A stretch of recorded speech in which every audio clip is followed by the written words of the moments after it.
Yes, igitondo cyiza, igitondo cy'umugisha. Nshuti bakunzi ba MNTV muri kumwe nanjye Paul Museni Bonima muri updates zagezweho hirya no hino. Reka mbaze ngo rusisi rero mbabwira byinshi bigezweho muri siporo. Reka duhere mu Rwanda tubabwira ko ikipe ya Rayon Sport nyuma yo guhagarika umutoza Lotifi igihe kingana n'iminsi 30 ndetse ikipe ya Rayon Sport igakomeza kugenda ihura n'ibibazo bigiye bitandukanye.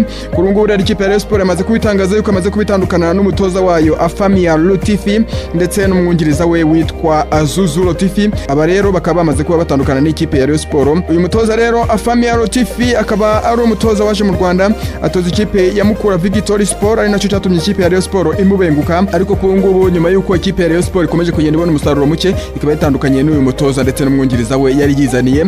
Ubwo rero nuko mu ikipe ya Rayon Sport byifashe, reka twikomereza tureba byinshi biri kugenda bivugwa hirya no hino ku isi. Reka tubabwire ko APR Women Basketball Club ndetse n'ikipe ya Reg Women Basketball Club zageze ku mukino wa nyuma wa zone ya gatanu. Umukino wa nyuma w'imikino ya zone ya gatanu uzahuza APR Women Basketball Club ndetse na Reg Women Basketball Club, zombi zahagarariye u Rwanda muri iri rushanwa ry'amakipe yabaye aya mbere mu bihugu byayo.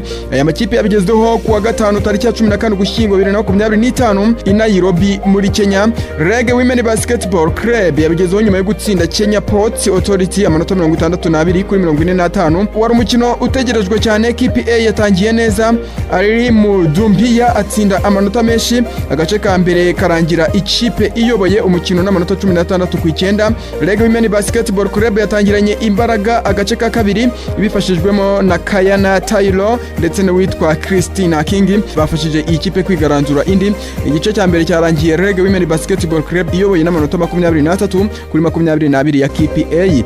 Iyi kipe ya Societe y'igihugu ishinzwe ingufu yakomeje gukina neza no mu gace ka gatatu. Uwitwa Kiyobe Chantal ndetse n'uwitwa Kayana batsinda amanota menshi. Ikinyuranyo kigera ku manota 8 aho yari amanota 30 kuri 22. Agace kagoye KPA cyane kuko yamaze iminota 7 itaratsinda inota, mu gihe Reg Women Basketball Club yakomeje gufatiraho ibifashijwemo na Kiyobe izamura ikinyuranyo kigera ku manota 40 kuri 22. Agace ka gatatu karangiye Reg Women Basketball Club ikomeje kuyobora uyu mukino n'amanota 46 kuri 28 ya KPA.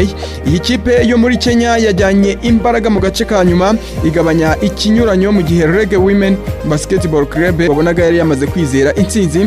Umukino warangiye Reg Women Basketball Club yatsinze Kenya Ports Authority amanota 62 kuri 45 igera ku mukino wa nyuma.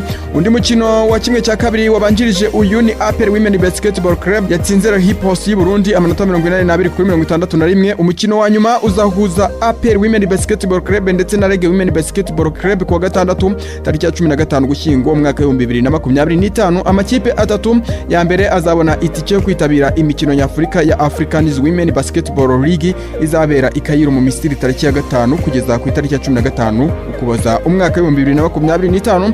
Akaba ruko rero byari byifashe hariya muri Kenya mu mikino iri kugenda iba ya zone ya gatanu cyangwa se imikino yo mu karere.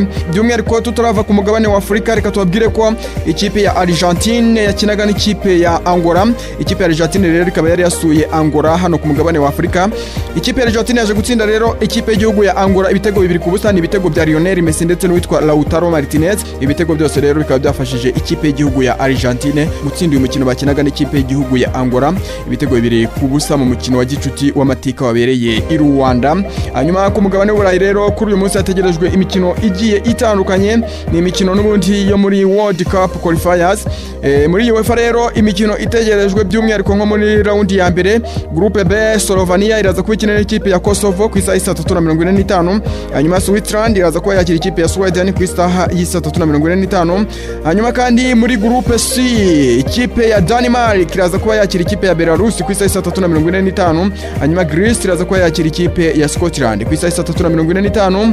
Hanyuma muri Groupe E cyangwa se Groupe E Georgia iraza kuba yakira ikipe ya Espagne ku isaha y'Isamoya. Ku isaha y'Isamoya kandi Turkiya iraza kuba yakira ikipe ya Bulgaria. Hanyuma Groupe H cyangwa se Groupe H Cyprus iraza kuba yakira ikipe ya Australia ku isaha y'Isamoya. Hanyuma Bosnia and Herzegovina iraza kuba yakira ikipe ya Romania ku isaha y'3:45. Reka tubashimire cyane nshuti bakunzi ba MNTV9, twongeye duhure mu kanya gato ngenda bagezaho byinshi bigiye bitandukanye. Ni update ziba zigezweho hirya no hino mugenda mugezweho nanjye Paul Museni Bonima. Reka mbifurize gukomeza kumererwa neza cyane, amahoro y'Imana akomeze kugenda abana namwe.